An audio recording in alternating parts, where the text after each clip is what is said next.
As you may or may not know, the past 10 years of Star Wars games have been under the reins of EA. They signed a decade-long deal with Disney back in 2013, and since then have made a handful of titles with varying degrees of success. Honestly, I really enjoyed the first Battlefront, and Jedi Fallen Order was frankly pretty amazing. Although let us not forget the debacle that was the launch of Battlefront 2, specifically the massive amounts of pushback they got, well deserved, due to the game's loot boxes and monetization, so much so that they were getting threats from various governmental agencies across the world. Basically what kicked off the trend back away from loot boxes in a majority of AAA games. But hey, whatever your thoughts on EA's output of Star Wars titles over these past 10 years, their exclusivity comes to an end in 2023. And with this, we've got a slew of new developers taking a crack at the franchise. EA is still in the mix with a sequel to Jedi Fallen Order called Jedi Survivor, and they have Respawn working on both a Star Wars first-person shooter and a Star Wars strategy game. But then we've also got Quantic Dreams making Eclipse, a story-driven action-adventure game. Then there is a Knights of the Old Republic remake coming from Saber Interactive, and a narrative-driven adventure from Skydance. And last but not least, there's an open-world Star Wars game from Ubisoft Massive. Now, Massive is a branch of Ubisoft best known for creating the Division games. They're also quite a large studio of around 800 developers last I checked, and while Division 2 didn't hook me personally, I played the heck out of the original game. It is one of my favorite open shared world games in the past decade, frankly. The world that they built, the killer atmosphere of an apocalypse in the middle of New York City during a blizzard, snowstorms, all of that just came together for a really unique experience. The mixture of PvE and PvP elements within the Dark Zone, it just ended up being and creating a very memorable gaming time for me personally. I have very fond recollection of the launch of the first Division. So to hear that they are the ones working on the first open world Star Wars game since, I guess Star Wars The Old Republic, you might throw in the mix, I'm really interested. So today what I want to do is go over everything we know about the game. This is going to include the official reveal, interviews, various documentation that's come out, as well as a few leaks here and there, some really interesting ones quite recently, and then a little bit of guesswork and speculation based on the developer, based on what we've heard about the game, and what I think that might end up meaning. But first, let's get a brief word from today's sponsor. Today's video is sponsored by Star Trek Fleet Command, a free-to-play MMO where you take on the role of commander of a starbase on the edge of civilized space. You can recruit iconic officers like James T. Kirk, Spock, and Nero, and build powerful ships including the Enterprise, the Romulan Warbird, and the Klingon Bird of Prey. The game combines strategy, management, and collection elements while delivering a new experience and story in the Star Trek universe. With the galaxy on the brink of war as Federation, Klingon, and Romulan forces vie for control of the Alpha and Beta quadrants, you must discover an ancient secret to tip the scales of power. You'll forge alliances, defeat enemies, and build an epic fleet to dominate the galaxy. To join the millions of players and check out Star Trek Fleet Command yourself, just use my link in the description below to download the game via the Amazon App Store, which also lets you save money and get discounts on all sorts of other titles. It's a bit of a cheeky sponsor for a Star Wars video, but let's get into the details. I want to talk about what we know about the game, starting with the official reveal. The game's development was revealed in January 2021 when Ubisoft announced it was collaborating with Disney on a new story-driven open-world game set in the Star Wars galaxy. Of this, they said, headed by Massive Entertainment, the project gathers some of the most experienced talents in the video games industry and will make the most of Massive's innovative spirit and cutting-edge technologies, including the Snowdrop engine, to deliver a groundbreaking Star Wars adventure. Snowdrop, of course, being Ubisoft's proprietary engine used most notably in the creation of the Division games, but also on Mario Rabbids, the upcoming Settlers, and the currently in development Splinter Cell and Avatar games. I remember when we first got that big reveal for the first Division game and just how amazing graphically that ended up looking. Now, as we found out, the actual release game didn't quite live up to the target that they had, but nevertheless, it is an impressive engine. I think the first and second Division games do look pretty good, even if they don't look as good as that first initial trailer. It's a pretty impressive engine. Now, shortly after that announcement, Ubisoft News posted a Q&A with members of the development team, much of which was the typical, we're excited to be working on the game, we're all huge fans of Star Wars, and we aim to make something that fans will love.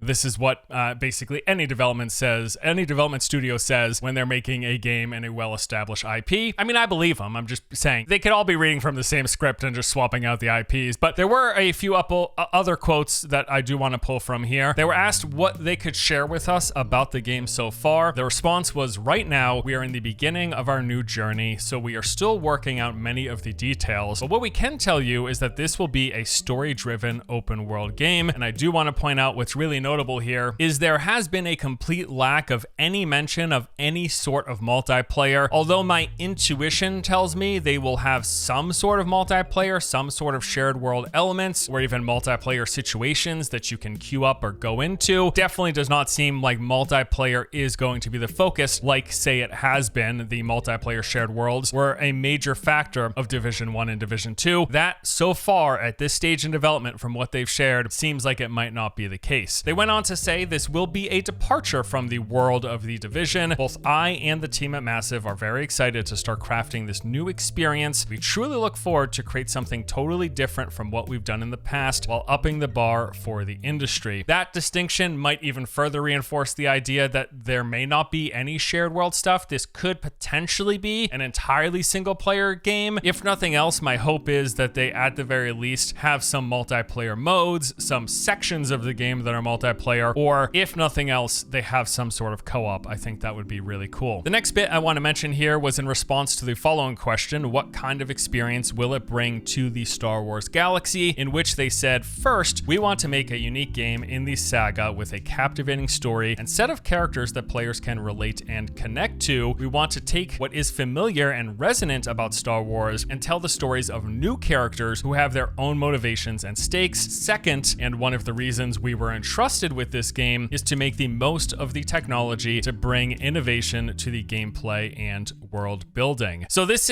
raises some interesting questions about what particular era of Star Wars the game might be set in. I know there are people who are very much so fans of particular chapters of the long and storied history of the Star Wars universe. Me personally, I can take them or leave them, wherever they decide to place it. I just think Star Wars and that universe as a setting is a cool and interesting one, wherever that ends up being. But yes, it doesn't seem like we will be playing as pre-established characters, or at the very least, there will be a focus on new characters, new stories within the world of Star Wars. They then said that with the new Star Wars game, they are hoping to appeal to both lifelong and new fans of the franchise, saying that they are working closely with Lucasfilms to deliver quality and authenticity, and that their engine, Snowdrop, allows them to explore cutting-edge technology and stay at the forefront of innovation. In other words, they say the game should look pretty. Yes, the Division 1 and 2 do look pretty, even if they don't meet that first bar set from that initial trailer. Basically, that is everything that Ubisoft has officially gone on record to say about this game. Not a lot of specifics and details have been made public. However, thanks to a recent article over on Insider Gaming, they state that according to sources familiar with the project, it will boast a fully open, seamless universe akin to that found in No Man's Sky. In the game, players will be able to jump between systems, immersing themselves in a vast galaxy bursting at the seams with activities. At the heart of the game sits an in-depth, lengthy story driven by a fully customizable character that walks a path chosen by the gamer. There is a lot to unpack there. Open world, exploring a galaxy, traveling between planets seamlessly in a spaceship, flying around, going from one planet to the next, and character creator, where you are constructing your own character and choosing your path, assuming light side versus dark side here. That is quite a premise, it's quite a bit of information to get. Now, keep in mind, this is just a rumor. Insider Gaming is known to share insider trade secrets from not unverified sources, but undisclosed sources, so we can't and likely won't know for certain if any of this is true until we get official word from Ubisoft themselves. However, I would like to add that Insider Gaming is a fairly well-known, and from what I've been seen following the site, fairly reputable. Like, they have been accurate accurate, and a lot of what they've reported on has turned out to be true. So we'll remain suspicious. We will take this with a grain of salt. We don't know for certain, but I am inclined to believe this reporting, especially when you consider Ubisoft has for some time now been working on a game with basically features and a description very similar to what's being discussed here. I am, of course, talking about Beyond Good and Evil 2. They've got gameplay of this game, videos from like 5 years ago that show exactly what's being talked about here. Open world gameplay on massive planets, you getting into ships, taking off, flying into outer space, and going to other planets. This is literally what Beyond Good and Evil 2 has been doing and what Ubisoft has showcased for several years. Now, I should note that Beyond Good and Evil 2 is being developed by Ubisoft Montpellier, based out of France, and it's being made with the Voyager engine. So it is a different studio working with a different engine, but it is still Ubisoft, and it's reasonable to consider that if they could share some of this tech, they might do so. Now, what I'm not certain about is how much of this stuff is transferable between engines. But if it were, this could be somewhat akin to what we'll be getting with the open world Star Wars game, should these leaks and these rumors turn out to be true. Now, this also seems a little extra probable if you consider the fact that it's been nearly 3.5 years since we've gotten any updates for Beyond Good and Evil 2. The game does appear to be in rather significant development hell. It is now, I think, currently the longest development cycles of any big AAA game in history, beating out Duke Nukem Forever. And there's been reports from last November claiming that the game was completely rebooted just a few years ago and is still, as far as Ubisoft is concerned, in early development. So, should the tech be transferable between engines if they can take what's been done with Beyond Good and Evil 2 and the Voyager engine and bring that over to the Snowdrop engine for this open world Star Wars game? There's a lot of potential there, and Ubisoft has already had the foundation built for this open world, galaxy, solar system spanning exploration. All of that said,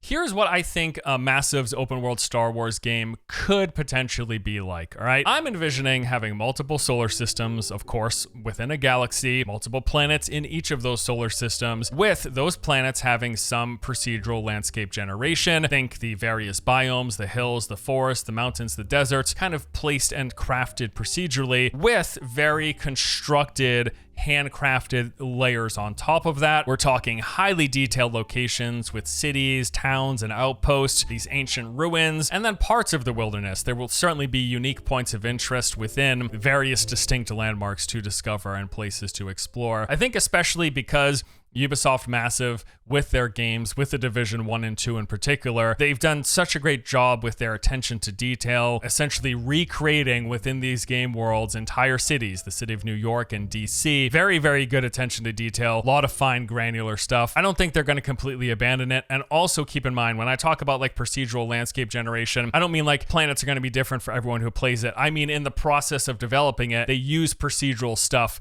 to build out some of the things, the density and the organization of the trees and the hills and the mountains and all of that stuff. It's actually not that uncommon of a practice. And as far as I'm aware, Ubisoft has used stuff like that for some of the recent Assassin's Creed games that have had just such massive landscapes with the use of procedural generation to help craft some of the landscape. I'm really specifically talking about the landscape and not the bespoke cities and towns and dungeons and various things and points of interest. That will all almost certainly be handcrafted. From there, you're on a planet, you got this stuff, you got these points of interest. I assume you're going to be able to take off in some spaceship, and then while in orbit and then going out into space, fly between the planets. In the process of doing so, I expect there will be some space combat. We've seen great examples of this with some of EA's offerings, specifically in Battlefront, and then their Squadron spin-off. Space combat makes a lot of sense. I assume it'll be in this game as well. And then a la Beyond Good and Evil 2, or as referenced here in the leak, No Man's Sky, you'll choose a planet to land onto. What I don't know is if you can land anywhere on these planets, or if you pick a planet to land to,